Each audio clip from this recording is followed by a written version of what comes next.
Я прийшла працювати у театр Янки Купали у лютому 2024 года. І ось уже 1,5 годи тут працюю на посаді редактор літературно-драматургічної частки.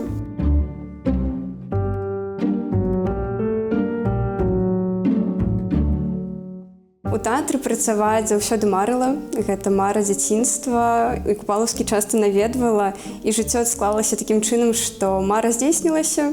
І я працую тут з артыстамі у цудоўнай утульнай творчай атмасферы.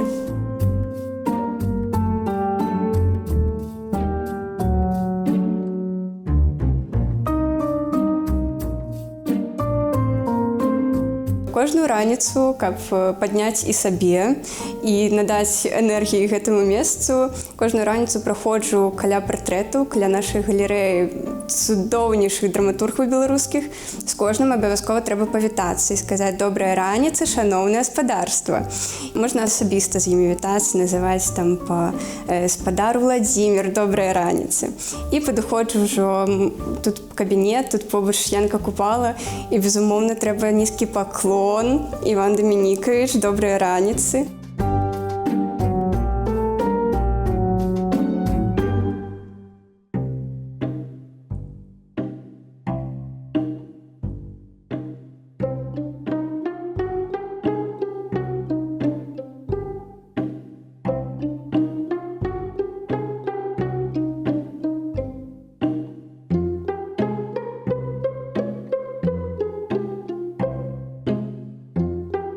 Моя асноўная задача, самая галоўная, гэта падбор рэпертуару, які ў будучым ставіцца ў тэатры. Каб правільна падбіраць рэпертуар грамотна, каб гэта не было нешта цяп-ляп, да?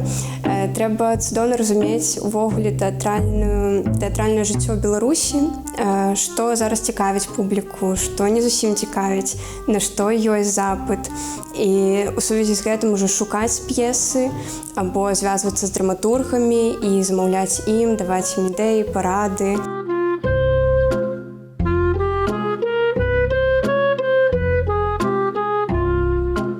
Безумоўна, вельмі важна пры падборы рэпертуара таксама і захоўваць нацыянальныя традыцыі і падбіраць беларускую класіку, яе правільна адаптаваць, паказваць яе сучасную на сцэне.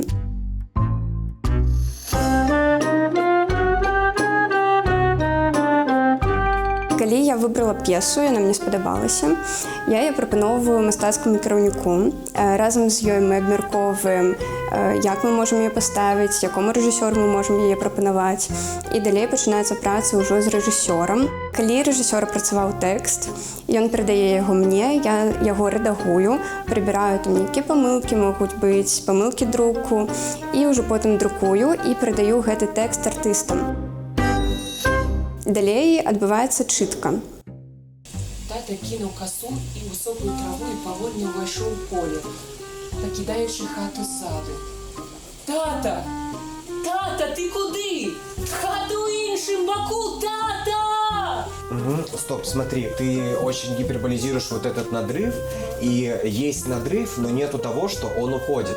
Ты старайся делать через другое, через «папа», через вот это, и оно, сам текст даст «ты куда?» и просто чуть-чуть подбавь, чуть-чуть вот этого надрыва. Важная задача на першай чытцы, каб артысты ў сваіх тэкстах пазначылі нейкія заўвагі, націскі, інтанацыю магчыма падправіць. Яны гэта ўсё адразу пазначаюць і потым ужо працуюць з тэкстам са сваімі пазнакамі, якія ім зразумелыя. Славянскія жанчыны заўсёды былі яго слабасці. Мяне ён дамагаўся амаль 10 гадоў. Я здалася і прыняла яго заліцанне ці то ад нуды, ці то ад страху адзіноты Але. Але апошнім часам моцна аддалілася ад яго.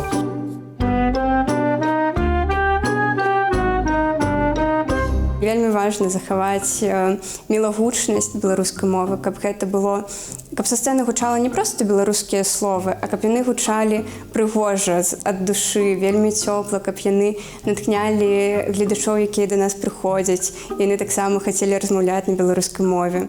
Мы з артыстамі працуем увесь час ад чыткі і да выпуску, і нават пасля выпуску.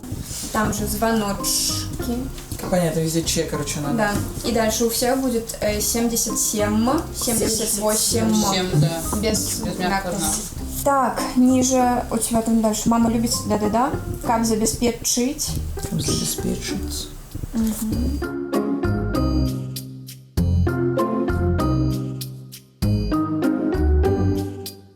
Аўтарытэт ёсць, да мяне прыслухоўваюцца. Для мяне гэта, напэўна, галоўнае дасягненне зараз, таму што спачатку было не так. І да, як малады спецыяліст былі нейкія прыдзіркі, былі пытанні, то зараз ужо вельмі цікава, я сябе адчуваю камфортна, я сябе адчуваю на сваім месцы, у сваім цудоўным кабінеце.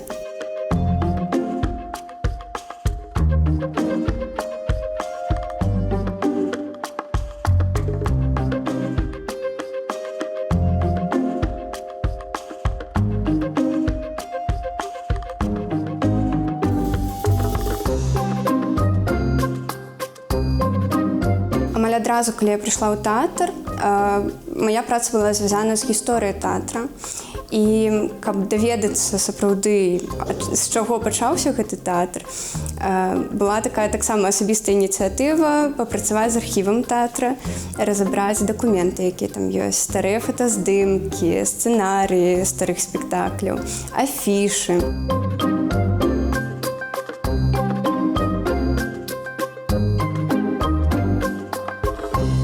Тут ёсць праграмка самая першая 44-го года і самая першая паўлінка ў праграмкі 44-го года Раіса Кашэльнікава.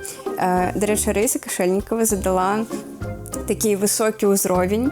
Яна задала ноту соль другой актавы, якую, калі іншыя там артысты выходзяць на роль паўлінкі і яны не бяруць соль другой актавы, то яны на гэтую ролю ўжо не выходзяць.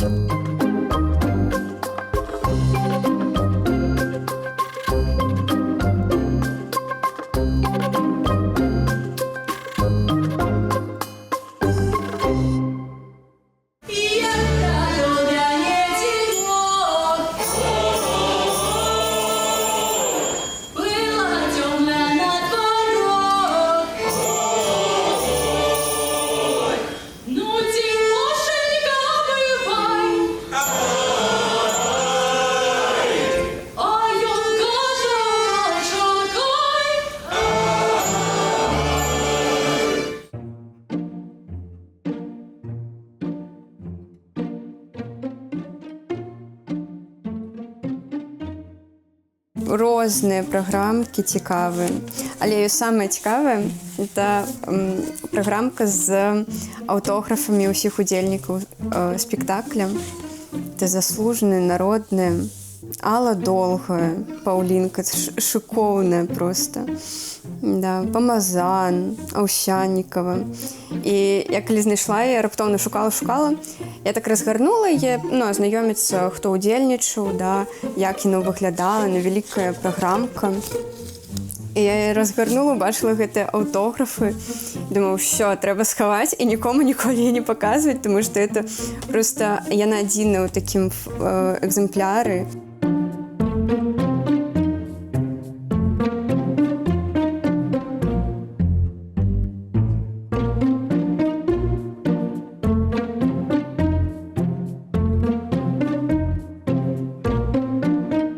Архіў – гэта душа, гэта тое, з чаго пачынаецца, гэта тое, з чаго, тое, што мы павінны памятаць і працягваць. І проста з гэтага архіва дастаю цікавыя факты, расказваю нашым і артыстам, і адміністрацыі.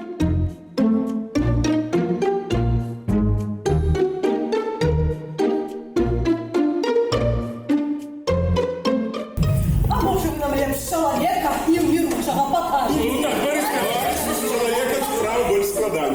Как это исправно, очень легко.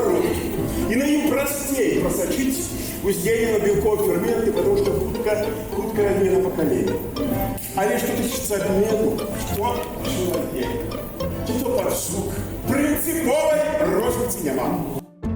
Я сяджу разам з усімі гледачамі, калі спектакль ідзе, і сачу зноў жа за тым, як вымаўляюцца словы, увогуле, як яны выказваюцца, ці тыя інтанацыі, што чуваць са сцэны, што не чуваць, і зноў жа даю парады артыстам.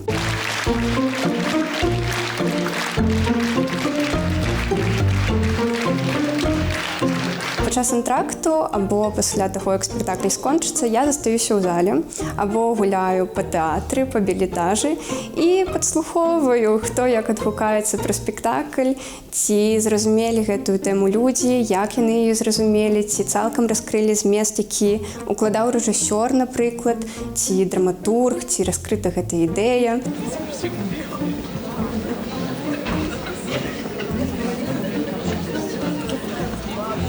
Гэта проста такая інфармацыя, з якой і складаецца далейшая праца мая.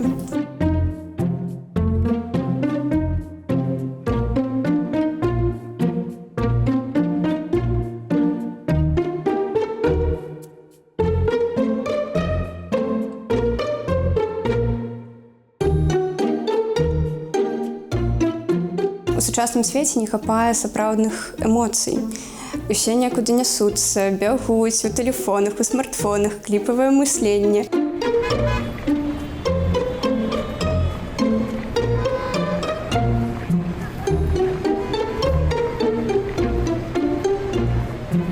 І важна адпачываць ад гэтага, адпачываць душой і адпачываць эстэтычна. Не проста там кніжку пачытаць, це таксама добра, але прыйсці і перажыць тыя эмоцыі, якія паказваюцца на сцэне, ну гэта важна.